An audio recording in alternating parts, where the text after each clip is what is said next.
Material या courses वगैरह free में या फिर जो भी पेडेबल है एनरोल करना है। ठीक है, चलिए यार आज के सेशन स्टार्ट करते हैं और पहला क्वेश्चन आपके स्क्रीन पे है। ठीक है, ध्यान से क्वेश्चन पढ़ो, ऑप्शन मिलेगा, आपको बताना है यार कौन सा आंसर सही होगा।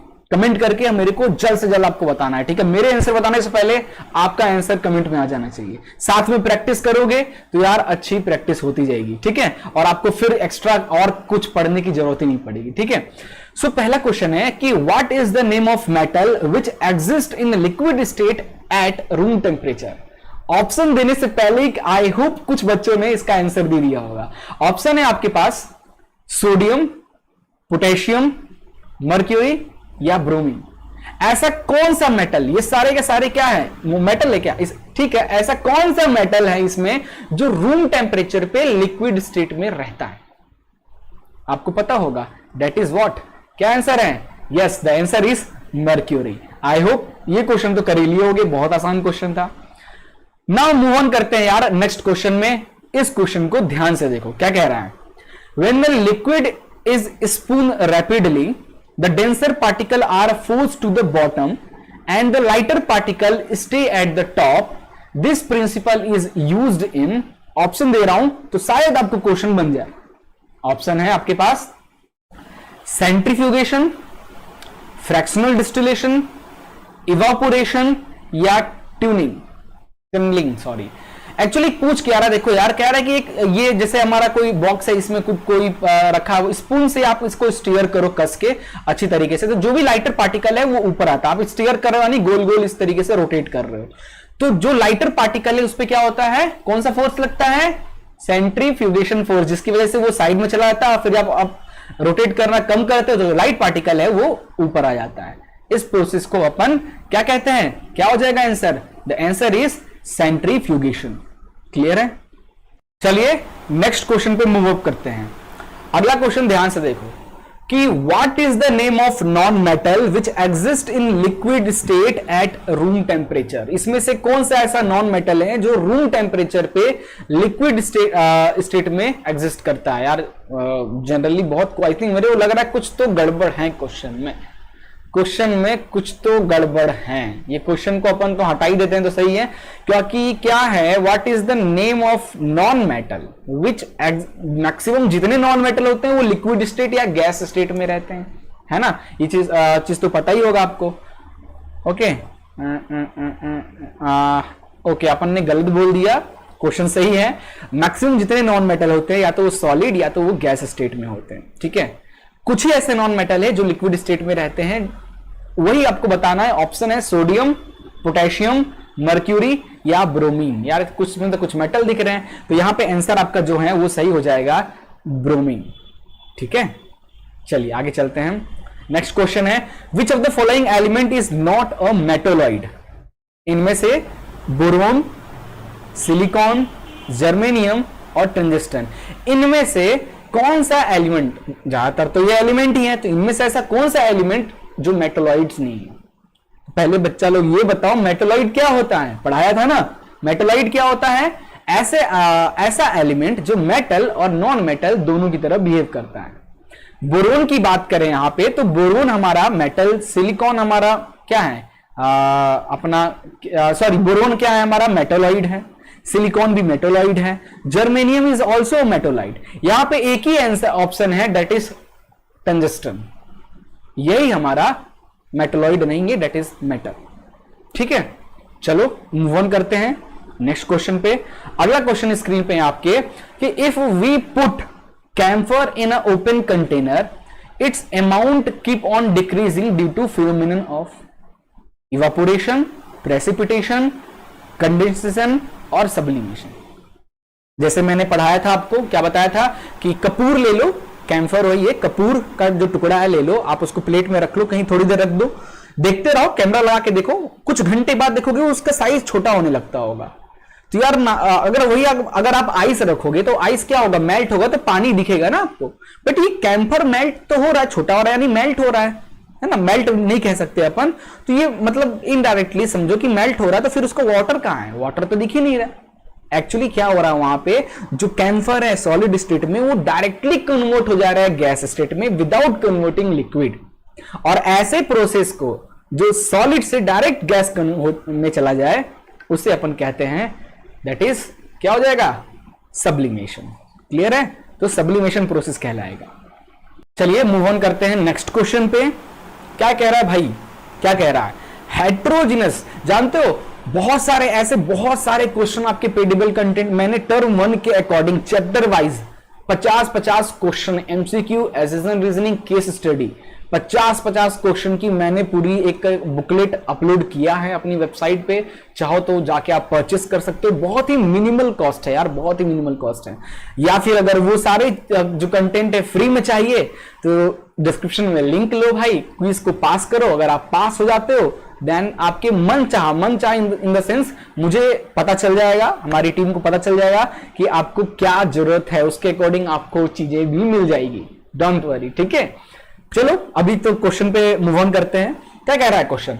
क्वेश्चन कह रहा है कि heterogeneous mixture in which the solute particle do not dissolve and remain suspended through out the solvent and the solute particle can be seen with the naked eye is known as colloidal solution, super saturated solution, sublimation या suspension। यार देखो, अगर MCQ का by default ऐसा कोई question आपके सामने आता है जो कि आपको नहीं बन रहा है ना, बट आपको छोड़ना भी नहीं है वो क्वेश्चन, मैं तो कहूंगा यार ज्यादा टाइम वेस्ट करता है ना तो उसको आप आगे इतना टाइम वेस्ट मत किया करो, मूव ऑन नेक्स्ट क्वेश्चन, फिर लास्ट में टाइम बचे तो आना।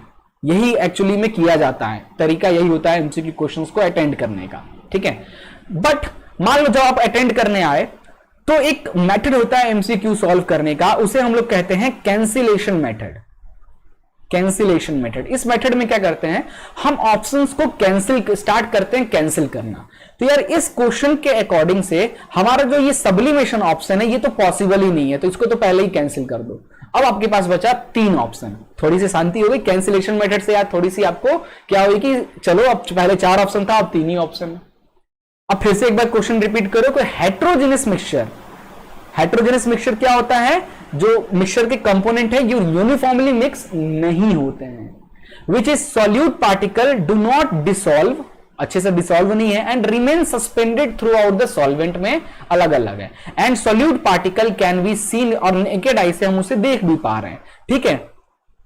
इसमें क्या हो जाएगा आपका सुपर सैचुरेटेड सॉल्यूशन भी कैंसिल कर दो। क्यों? सैचुरेटेड सॉल्यूशन क्या होता है, एक ऐसा सॉल्यूशन जिसमें सॉल्यूट डालते जाओ है ना, तो इससे तो लेना ही देना नहीं है। सस्पेंशन हो सकता है या कोलाइडल सॉल्यूशन। सस्पेंशन क्या होता है, कोलाइडल सॉल्यूशन क्या होता है, हमने थ्योरेटिकल सेक्शन में बहुत अच्छे से पढ़ा था, नहीं पता तो यार वो चैप्टर पहले इस चैप्टर का थ्योरेटिकल 1 सब पढ़ाया हूं, उसको देख लो, देन मूव ऑन करना। प्लेलिस्ट आपको मिल जाएगा क्लास 9 साइंस हौसले बैच टर्म 1 एग्जाम के नाम से, ठीक है। चलो, so answer is what, yes it is a suspension. Suspension अपन ने पढ़ा, suspension is a homogeneous mixture, heterogeneous mixture and in which the solute particle do not dissolve. Chalk और वाटर का अपन ने एग्जांपल लिया था, है ना। चलो आगे चलते हैं। नेक्स्ट क्वेश्चन है, the continuous zigzag movement of colloidal particle in the dispersion medium is called. ये चीज मैं थोड़ा सा आपको नहीं बताया था, बट आपको चलो एमसीक्यू में यही तो चीज होती है, एमसीक्यू में चीजें कुछ नहीं आ जाती है ना। तो यार zigzag movement of colloidal particle in a dispersion medium is called. Actually क्या होता है, जो सॉल्यूशन है उसमें जो पार्टिकल्स है उसका एक कंटिन्यूअस वो मूव करते रहते हैं एक जिगजैग पाथ पे।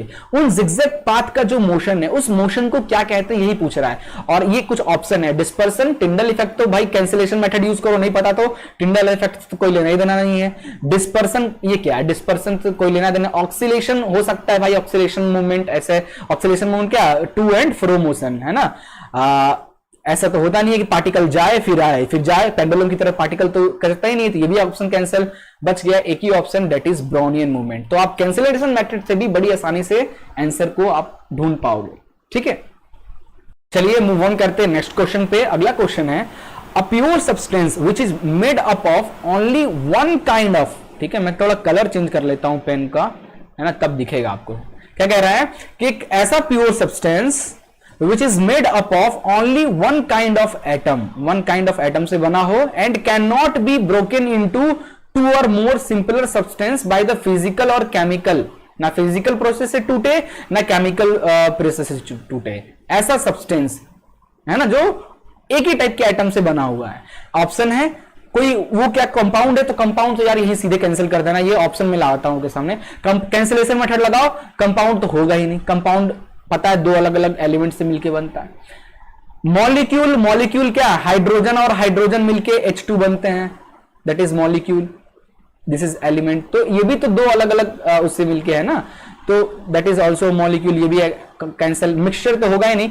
Element is a right answer, सही है ना भाई, चेक कर लो भाई हमारा कहां रुक रहा है, सुई काटा, हमारा सुई भैया यहां रुक रहे हैं, हमारा एरो भैया यहां रुक रहे हैं, यानी यही आंसर है, एन एलिमेंट। यस, हमने पढ़ा था एलिमेंट एक ऐसा सब्सटेंस है जिसको अपन फर्दर, क्योंकि वो एलिमेंट जो है ना छोटे छोटे पार्टिकल से मिलके बना, एटम और सॉरी इलेक्ट्रॉन, प्रोटॉन और न्यूट्रॉन से, है ना, और उसको आप फिजिकल और केमिकल प्रोसेस से फर्दर ब्रेक डाउन नहीं कर पाओगे, ठीक है, तो एलिमेंट हो जाएगा आंसर। आगे चलते हैं कि विच of the following property does not describe a compound, इनमें से कौन सा ऐसा प्रॉपर्टी है जो कंपाउंड को डिस्क्राइब ही नहीं करता है। चलो, it is composed of 2 or more element, it is a pure substance, it cannot be separate into constituent by physical means, it is mixed in any proportion by mass, it is mixed in any proportion। तो देखो यार, पहला option जो है compound के बारे कह रहा है कि इसमें से कंपाउंड के बारे में कौन सी गलत बात है ये बताना। पहला देखो, इट इज कंपोज्ड ऑफ, जाहिर सी बात है, लाइक हाइड्रोजन और एक ऑक्सीजन मिलके बन गया H2O, इसको यही तो कंपाउंड हुआ, तो it is composed of 2 or more element, ये ऑप्शन कंपाउंड के लिए एकदम सही है। It is pure substance, of course अपन ने मिक्सचर पढ़ा था, मिक्सचर में प्योर सब्सटेंस में क्या आता है, एलिमेंट और कंपाउंड, तो ये तो प्योर सब्सटेंस है। It can not be separate into constituent by physical means, yes, physical process से आप इसको तो अलग अलग सेपरेट तो नहीं कर पाओगे, है ना। वाटर को अगर सेपरेट करना है हाइड्रोजन और ऑक्सीजन को, तो क्या गर्म करके अलग कर लोगे, क्या नहीं कर पाओगे, है ना। It is mixed in any proportion by mass, yes, ये ऑप्शन गलत है। सो इस क्वेश्चन के लिए आपका यही आंसर सही हो जाएगा। हमारा एरो भैया कहां रुक रहे हैं, यस, ये जो ऑप्शन है ना, ये कंपाउंड के बारे में गलत बोल रहा है। क्यों? क्योंकि यार वाटर अगर 2:1 में मिलेगा तभी वो लिक्विड स्टेट वाटर की तरह होगा। अगर किसी और 3:1 या 1:2 में हो जाए, यानी इसका मतलब क्या, 2 यानी 2 मॉलिक्यूल ऑफ हाइड्रोजन और 1 मॉलिक्यूल ऑफ ऑक्सीजन, तभी वाटर की तरह दिखेगा। कुछ और रेशियो चेंज हुआ तो फिर तो वो कुछ और ही बन जाएगा। सो जो कंपाउंड होता है वो फिक्स्ड एक प्रोपोर्शन में बनते हैं, क्लियर है। आगे चलते हैं, when 2 liquid do not mix they form 2 separate layer and are known as, ऐसे लिक्विड को क्या कहते हैं? ऑप्शन आपके सामने, miscible liquid, immiscible liquid, saturated liquid या सुपर सैचुरेटेड लिक्विड। मैंने बताया था अगर 2 लिक्विड, एग्जांपल भी दिए था, ऑयल और वाटर कभी नहीं मिलते, और ऐसे ना मिलने वाले लिक्विड को अपन इमिसिबल लिक्विड कहते हैं। सो अपने आप एरो भैया कहां रुक रहे हैं देखते हैं, yes, the option is immiscible liquid सही है, ठीक है। चलिए आगे चला जाए, नेक्स्ट है यार, जल्दी जल्दी खत्म करते हैं यार, इतना टाइम वेस्ट करने का अपना काम ही नहीं है ना, एकदम जल्दी जल्दी पढ़ाओ, चीजों को खत्म करो। आपका टाइम वेस्ट मैं नहीं चाहता बिल्कुल कि थोड़ा भी आपका टाइम वेस्ट हो, चीजें आओ पढ़ो और जाओ, है फालतू की बकवास वाला यार अपना काम नहीं है, ठीक है। लाइव आने में यही प्रॉब्लम है, लाइव में आप लोग इतना कमेंट करते हो, कमेंट पढ़ने में टाइम निकल जाता है, और फिर यार मेरा भी टाइम वेस्ट होगा, आपका भी होगा। इससे अच्छा चीजें अच्छे से कॉन्सेंट्रेट करके आराम से पढ़ लो, डाउट सेशन में रखेंगे अपन लाइव, ठीक है। चलिए क्वेश्चन है, how one can separate ammonium chloride from a mixture containing ammonium chloride and sodium chloride। यानी सोडियम क्लोराइड क्या है, NaCl, ये सॉल्ट है, और एमोनियम क्लोराइड को सॉल्ट से अलग करना है। अपने सेपरेशन में पढ़ा था, मिक्सचर के सेपरेशन में, और इस प्रोसेस को क्या कहते हैं, प्रेसिपिटेशन, सब्लिमेशन, क्रोमेटोग्राफी या सेंट्रीफ्यूगेशन। हमारे एरो भाई रुकेंगे सेंट्रीफ्यूगेशन पे। क्या हुआ अबे 1 मिनट रुको।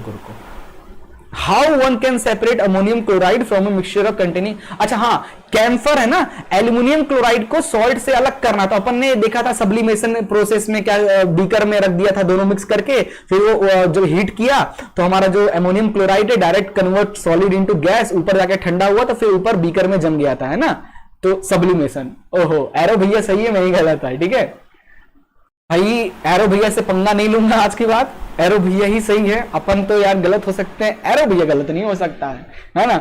आगे चलते हैं, चलो यार आगे चलते हैं। नेक्स्ट क्वेश्चन है, the amount of solute present per unit volume per unit mass है ना, of solution solvent is known as, यार भैया क्या कहते हैं, composition of solute, concentration of solvent, concentration of solute या कॉन्सेंट्रेशन ऑफ सॉल्यूशन। पढ़ाया था, एक न्यूमेरिकल कराया था थ्योरेटिकल सेक्शन में, क्या कहते हैं, कॉन्सेंट्रेशन ऑफ, आयरो भैया कहां रुकेंगे, सॉल्यूशन पे रुकेंगे, yes concentration of solution, formula होता है ना कॉन्सेंट्रेशन ऑफ सॉल्यूशन का। अगर मास के टर्म में देखोगे तो mass of solute upon mass of solution into 100। Volume के रिप्रेजेंट में देखोगे तो mass of solute upon volume of solvent into 100। यही था ना, एकदम सही है। इसको फॉर्मूले को ही कंसेंट्रेशन ऑफ सॉल्यूशन कहते हैं। अगला क्वेश्चन देखिए, according to the definition of pure substance, pure substance का जो डेफिनेशन है उसके according, which of the following is a pure substance. दिखाओ भाई, ऑप्शन दो, आइस, मर्क्यूरी, आयरन और ऑल ऑफ दिस। ओहो, ये तो अच्छा क्वेश्चन है कि प्योर सब्सटेंस का क्या कहना रहता है कि प्योर सब्सटेंस एक ही सेम पार्टिकल से मिलके बने होते हैं। तो वाटर, आइस जो है वो किससे मिलके बना है, H2O ही है, उसके अंदर H2O मिलके ही तो बने हैं, ये तो सेम एलिमेंट है, तो ये तो प्योर है। मर्क्यूरी भी जो एलिमेंट है वो भी तो मरकरी के छोटे छोटे एटम से ही बना है, मर्क्यूरी हाइड्रोजन से तो बना नहीं है, तो ये भी प्योर सब्सटेंस है। आयरन भी तो सिल्वर से नहीं बना, आयरन से ही बना, आयरन के छोटे छोटे एटम से मिलकर बना है, this is also pure. So all of this, देखते हैं एरो भैया कहां रुकते हैं, यस एरो भैया ऑल ऑफ दिस पे रुके हैं, तो यही आंसर हमारा हो जाएगा। ठीक है, चलिए आगे चलते हैं। नेक्स्ट क्वेश्चन है कि blood and sea water are both mixture, both are compounds. Blood is a mixture where sea water is a compound, blood is compound and sea water is mixture. वाह भैया, ये तो जबरदस्त क्वेश्चन था। Blood is a compound and sea water is mixture, both are compound.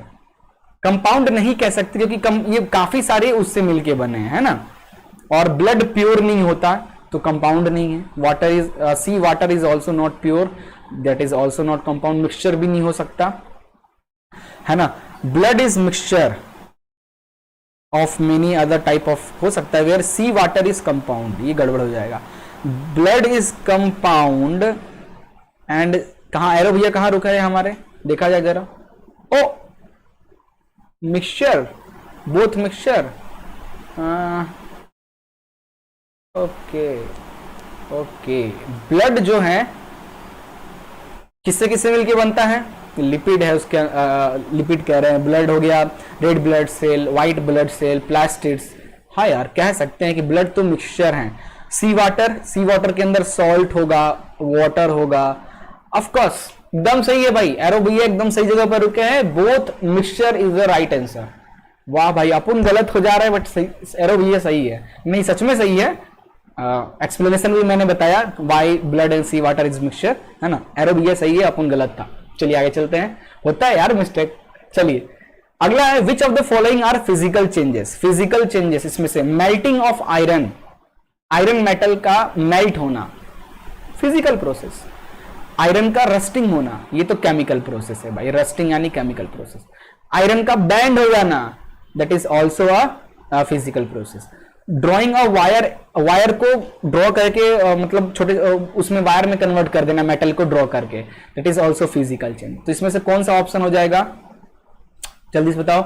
Yes, कहां रुक रहे हैं यारो भैया, इस पे रुकेंगे शायद, 1, 3 और 4 इज द करेक्ट आंसर। यारो भैया एकदम सही जगह पर रुके हुए, ठीक है। चलिए असर्शन और रीजनिंग के क्वेश्चंस आ गए, इसे भी देख लेते हैं। चलो क्या कह रहा है, देखो ध्यान से। असर्शन क्या कह रहा है कि oxygen is an element, oxygen एक एलिमेंट है, बिल्कुल सही, असर्शन एकदम सही है। देखो बहुत बच्चे लोग 9th में आप लोग आए हो ना, असर्शन और रीजनिंग के क्वेश्चन को कैसे करते हैं आपको पता नहीं होगा। यहां पे देखो बच्चे लोग, होता क्या है, असर्शन और रीजनिंग के जो ऑप्शन दिए जाते हैं ना, ये 5 ऑप्शन, अभी तक आपने एमसीक्यू देखा था, एमसीक्यू में 4 ऑप्शन मिलते थे, यहां पे आपको 5 ऑप्शन मिलेंगे, ठीक है। और हर क्वेश्चन में यही ऑप्शन रहता है, ठीक है, ऑप्शन नहीं बदलता, ऑप्शन हमेशा सेम रहता है, सिर्फ असर्शन और रीजनिंग के जो स्टेटमेंट है वो बदलते रहते हैं, ठीक है। इन्हीं में से कोई आंसर होगा आपका। चलिए अब असर्शन क्या कहता है कि ऑक्सीजन जो है वो एक एलिमेंट है, और उसका रीजन क्या बता रहा है कि it can not be decomposed by physical और केमिकल चेंजेस। यस, जो एलिमेंट होता है उसको फर्दर डिकम्पोज हम नहीं कर सकते हैं, ना ही फिजिकल प्रोसेस से ना ही केमिकल प्रोसेस से। सो अपन कह सकते हैं एसेशन में जो चीजें बोली जा रही हैं, है ना, उसका रीजन जो दिया गया है वो एकदम सही है। तो यहां पे ऑप्शन देखो क्या है कि both A and R are true and R जो है यानी रीजन जो है वो सही एक्सप्लेनेशन है किसका, एसेशन का। अगला ऑप्शन है कि बोथ एसेशन एंड रीजनिंग सही है बट जो रीजन दिया गया है वो गलत है, reason is not the correct explanation. C option है कि एसेशन सही है बट रीजन गलत है। डी वाला ऑप्शन है कि एसेशन गलत है रीजन सही है, और ई ऑप्शन है बोथ एसेशन एंड रीजन जो है वो गलत है। कौन सा आंसर हो जाएगा खुद ही बताओ। एसेशन भी सही है और रीजन भी सही है, और जो रीजन है वो एसेशन का सही एक्सप्लेन करता है। यस, एलिमेंट जो होता है वो डिकम्पोज फर्दर डिकम्पोज नहीं हो सकता, ना ही फिजिकल प्रोसेस से ना ही केमिकल प्रोसेस से। तो यहां पे आपका ऑप्शन ए हो जाएगा। Yes, correct option is A. क्यों? Both assertion and reason statement are correct, and जो रीजन दिया गया है, ठीक है, एलिमेंट के बारे में जो बताया गया है वो एकदम सही है। A substance that cannot be decomposed by a physical or chemical process is known as element. इस तरीके से यार एसेशन और रीजनिंग के क्वेश्चन किए जाते हैं। ठीक है, चलिए आगे चलते हैं। आगे क्या कह रहा है, अगला एसेशन देखिए। देखिए इसमें भी सेम ऑप्शन मिलेगा, बस आपको ऑप्शन देखने तो बाद में है, पहले तो एसेशन और रीजन को समझो। एसेशन क्या कह रहा है कि when a beam of light is passed through a colloidal solution placed in dark place, the path of beam become visible. Yes, Tyndall effect है ना। अगर when a beam of light is passed through the colloidal solution, आपने एक colloidal solution लिया है और उसमें से टॉर्च, अंधेरे रूम में टॉर्च मार रहे हो, तो उस colloidal solution के अंदर भी आपको लाइट जाती हुई दिख रही है, उसकी बीम दिख रही है ना। ऑफ कोर्स दिखेगी क्योंकि वो टिंडल इफेक्ट कोलाइडल सॉल्यूशन में तो दिखता ही है। तो एसेशन तो भाई सही है। रीजन देखते हैं, इसका रीजन क्या, क्यों ऐसा दिखता है। लाइट गेट स्कैटर, जो लाइट है वो स्कैटर करती है बाय द कोलाइडल पार्टिकल से, जिससे ही अपन, है ना, सही बात है, स्कैटर करती है तभी तो हमको दिख रहा है लाइट की रे, यानी टिंडल इफेक्ट शो करती है। तो यार इसका भी आंसर ऑप्शन ए ही हो जाएगा। बोथ ए एंड आर जो है सही है, और जो आर है रीजन जो दिया गया है ए का वो एकदम सही है। ठीक है, so option A is your right answer. ठीक है, चलिए आगे चलते हैं। तीसरा क्वेश्चन है कि a solution of table salt in a glass of water is homogeneous. एकदम सही है, एकदम सही है। टेबल सॉल्ट है ना, वाटर लो, सॉल्ट डाल दो तो अच्छी तरीके से, पूरी तरीके से घुल जाता है वो, तो वो एक होमोजेनस सॉल्यूशन है। अपन ने थ्योरेटिकल पार्ट में पढ़ा था। ऑफ कोर्स ये एकदम सही लाइन लिखा है। अब इसका रीजन क्या बताया जा रहा है कि ऐसा क्यों है, ये होमोजेनस क्यों है। A solution having different composition through out in homogeneous.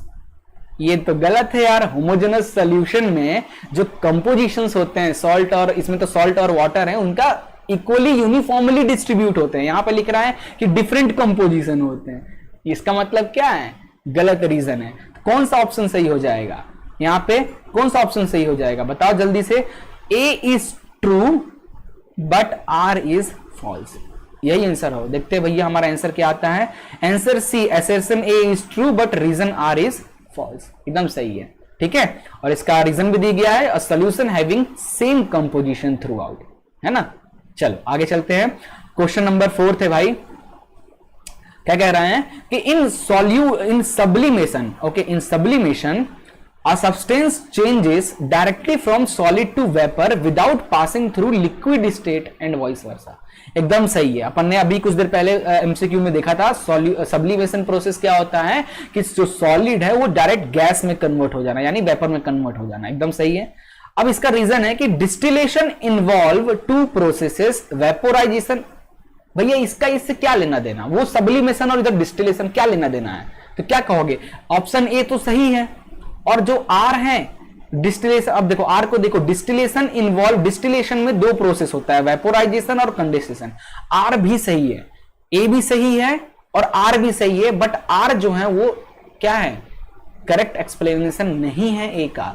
तो कौन सा ऑप्शन हो जाएगा? देखो, both A and R are true but R is not the correct explanation of A. Option B is your right answer. देखते हैं हमारा computer क्या कहता है। हमारे कंप्यूटर भैया एकदम सही कह रहे हैं, जो मैं कर रहा हूं वही कह रहे हैं। ठीक है, चलिए आगे चलते हैं।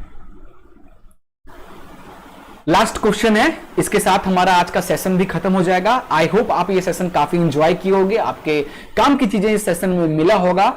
अदरवाइज और भी काम की चीजें चाहिए यार, तो डिस्क्रिप्शन में लिंक है, विजिट करो। इन्हीं में से कुछ क्वेश्चंस और अलग से भी, जरूरी नहीं इन्हीं में से एमसीक्यू आएंगे, उनको प्रैक्टिस करो और थोड़ी सी प्रैक्टिस हो जाएगी और पास करते हो तो share your appreciation certificate certified by Edugrown in your Facebook or Instagram, so you get variety of offer or coupons for Edugrown's. ठीक है, just share with that.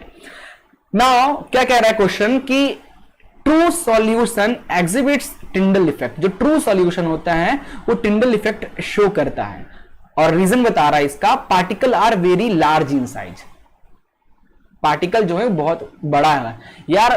True solution, ठीक है, ऑप्शन देखते हैं हमारे कंप्यूटर भाई क्या कहते हैं। यस, ऑप्शन डी यानी A is false but R is true, सही है। ट्रू सॉल्यूशन यानी एक नॉर्मल सॉल्यूशन की बात कर रहा है, जिसका उसमें टिंडल इफेक्ट नहीं शो करता है। क्यों नहीं शो करता? क्योंकि उसमें पार्टिकल का साइज 1 नैनोमीटर से क्या होता है? कम होता है। 1 नैनोमीटर से पार्टिकल की साइज कम हो, नेकेड आई से दिखता नहीं है, टिंडल इफेक्ट भी नहीं दिखेगा, लाइट स्कैटर नहीं करेगी क्योंकि पार्टिकल छोटे हैं। रीजन कह रहा है particle are very large in size. इसका पहले तो इन दोनों का कोई लेना देना ही नहीं है ना। टिंडल, अच्छा लेना देना तो है यार, टिंडल इफेक्ट तभी शो करता है जब पार्टिकल बड़े होते हैं। ओके, तो बट ए स्टेटमेंट तो गलत है। बी जो है, particle are very large in size, ठीक है, टिंडल इफेक्ट के लिए पार्टिकल का साइज बड़ा होना जरूरी है। यस, तो ऑप्शन डी कह सकते हो। ए जो है वो फॉल्स है but R is reason is true, reason सही है ना। टिंडल इफेक्ट शो करेगा तभी जब पार्टिकल की साइज बड़ी होगी। क्लियर?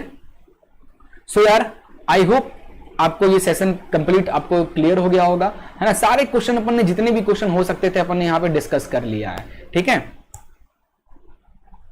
लो भाई मेरा फिर से वीडियो रुक गया, मुझे पता भी नहीं चला। मतलब मैंने इतना खोया था आपको ये कराने में। मतलब अपन भी इतनी इंटरेस्टिंग बना दिए सेशन को, मैं भी खुद ही इतना इंटरेस्टिंग, इतना अच्छे अच्छे क्वेश्चंस हैं, मैं इतना ज्यादा मतलब इसमें खो गया कि मैं खुद अपना वीडियो देखना भूल गया। भाई मेरा वीडियो अटक गया यार। ये टेक्निकल इश्यूज आते रहते हैं बट कोई बात नहीं, हौसले हमेशा बुलंद रखना है, अपने को आगे बढ़ते चलना है, क्योंकि ये तो 9th क्लास है यार, आने वाले में 10th है, तो हौसले बुलंद रखोगे तभी आगे बढ़ पाओगे। सो गाइज, हौसले बैच आपको आई होप पसंद आ रहा होगा। मिलते हैं नेक्स्ट चैप्टर में। शेड्यूल इंट्रो में आपको मिल गया होगा कौन सा चैप्टर किस दिन आ रहा है, तो आप चेकआउट कर सकते हो और उस दिन आप आ सकते हो अपने टाइम के अकॉर्डिंग।